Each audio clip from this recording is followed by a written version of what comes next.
Amitabh sir here. आज इस video में मैं कॉर्पोरेट लॉ का चैप्टर 3 स्टार्ट करूंगा, इनकॉर्पोरेशन और रजिस्ट्रेशन ऑफ अ कंपनी। बहुत इंपॉर्टेंट चैप्टर है, सिर्फ पढ़ाई के लिए नहीं। मैं आपसे कह रहा हूं कि आप में से बहुत सारे लोग कल को एंटरप्रेन्योर बनोगे, अपना बिजनेस होगा आपका और आप उस बिजनेस का फॉर्म एज ए कंपनी देना चाहोगे, तो आपके लिए ये बहुत जरूरी है इस वीडियो को देखना अंत तक कि क्या क्या प्रोसीडियर है। आज मैं इस टॉपिक में बताऊंगा what are the procedures to be followed to register a company.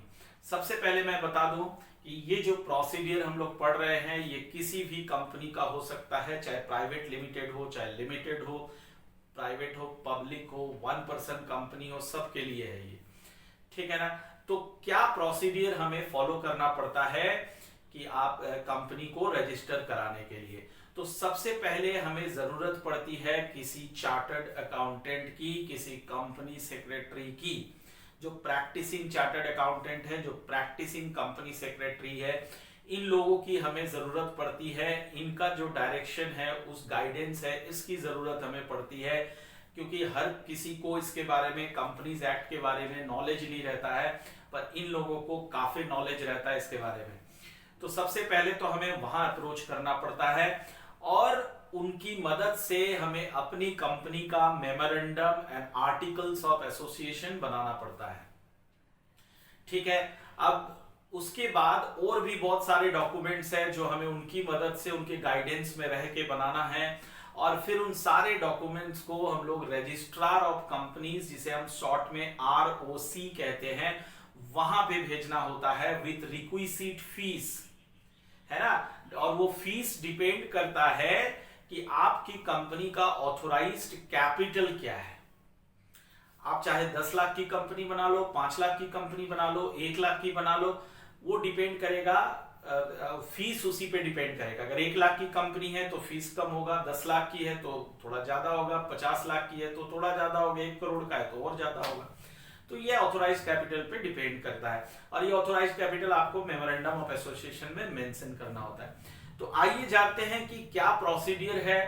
तो सबसे पहले मैं आपको बताऊं कि हमें कुछ डॉक्यूमेंट्स तैयार करना होता है with the guidance of chartered accountant, company secretaries, और उन सारे डॉक्यूमेंट्स को रजिस्ट्रार ऑफ कंपनीज के पास भेजना पड़ता है।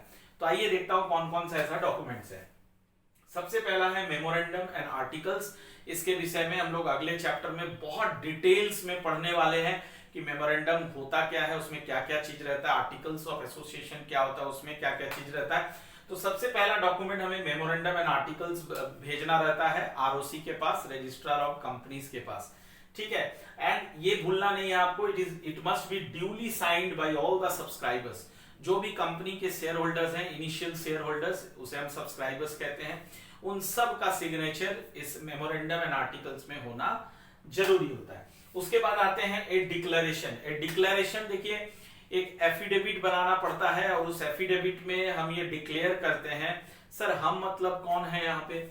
हम मतलब हो गया कंपनी का जो डायरेक्टर्स है, कंपनी के जो सब्सक्राइबर्स है, एंड जो चार्टर्ड अकाउंटेंट कंपनी जिसके थ्रू ये बनवा रही है मेमोरेंडम एंड आर्टिकल्स और कंपनी का सारा प्रोसेस करवा रही है। कोई चार्टर्ड अकाउंटेंट हो, चाहे कंपनी सेक्रेटरी हो, या फिर कोई एडवोकेट हो, तो इनका एक डिक्लेरेशन लगता है कि हम जो ये कंपनी बना रहे हैं, बनाते वक्त हमने कंपनीज एक्ट का हर प्रोविजंस को फॉलो सही से किया है।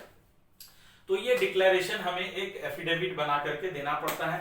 सेकेंडली एक और एफिडेविट हमें लगता है सब्सक्राइबर्स का। सब्सक्राइबर्स उसमें ये कंफर्म करते हैं कि भाई हमने जो है कोई ऑफेंस नहीं किया है इससे पहले और हमारे पे कोई offensive case Indian penal code के तहत नहीं है, ठीक है ना। ये एक एफिडेविट में डिक्लेरेशन देना होता है। नेक्स्ट आता है एड्रेस फॉर कम्युनिकेशन। जब तक आपका रजिस्टर्ड ऑफिस ROC कंफर्म ना कर दे कि कंपनी का रजिस्टर्ड ऑफिस क्या है, तब तक टेम्पररी एक एड्रेस हमें ROC के पास भेजना पड़ता है जहां पे ROC हमें कम्युनिकेट कर सके, ठीक है। अगर मान लो डॉक्यूमेंटेशन में कुछ कमी है तो ROC उस एड्रेस पे हमें डिक्लेरेशन दे सके कि भाई आपका यहाँ यहाँ गड़बड़ है, आप उसको सुधार के दोबारा भेजो।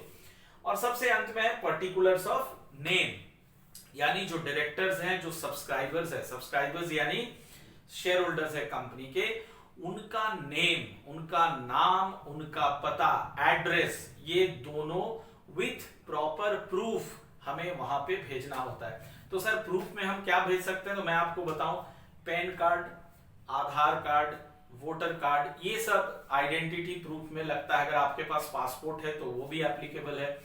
तो इन सारे प्रूफ के साथ हमें सारे लोगों का नाम, सारे लोगों का मतलब डायरेक्टर्स और सब्सक्राइबर्स का नाम और पता भेजना पड़ता है।